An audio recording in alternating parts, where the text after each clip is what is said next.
ইট নিক্ষেপ করছে। ইট পাটকেল নিক্ষেপ চলছে, নিরাপদে থাকা এখানে কতটুকু সম্ভব জানি না, প্রচুর পরিমাণে ইট নিক্ষেপ করা হচ্ছে।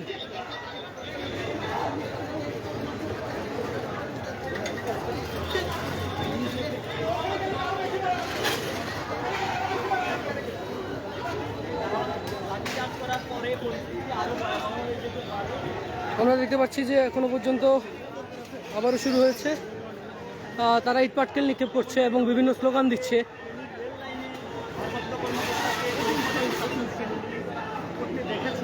এবং তিনি সেখানে সফল হয়েছে।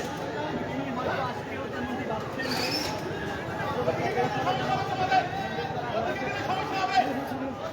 আমরা দেখতে পাচ্ছি যে কথা বলছে, এখান দিয়ে আসলে পারাপার হওয়াটা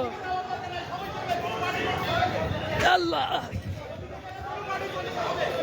আমরা দেখতে পাচ্ছি যে পুলিশ,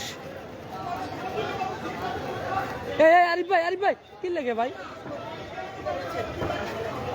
দেখতে পাচ্ছি অতিরিক্ত পুলিশ সুপার তয়বাঙ্ক্র মারমা রয়েছে, একজন পুলিশ আহত রয়েছে, গুরুতর আহত রয়েছে একজন পুলিশ সদস্য। আমরা দেখতে পাচ্ছি একজন পুলিশ,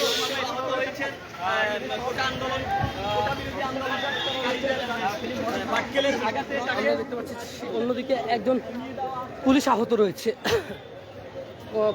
ইট পাটকেল নিক্ষেপ কিছুটা বিক্ষুব্ধভাবে এখনো চলছে, দেখানোর চেষ্টা করছি আপনাদেরকে। সরাসরি যুক্ত রয়েছে ফেনীর তালাশে। কেন রিস্ক নিচ্ছেন ভাই, কেন রিস্ক নিচ্ছেন?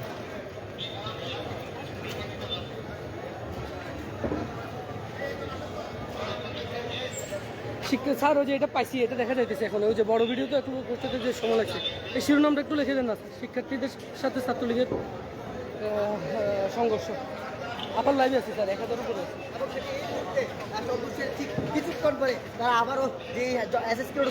আমরা দেখতে পাচ্ছি সব দোকানপাট বন্ধ করে দেওয়া হয়েছে। আমরা পুলিশ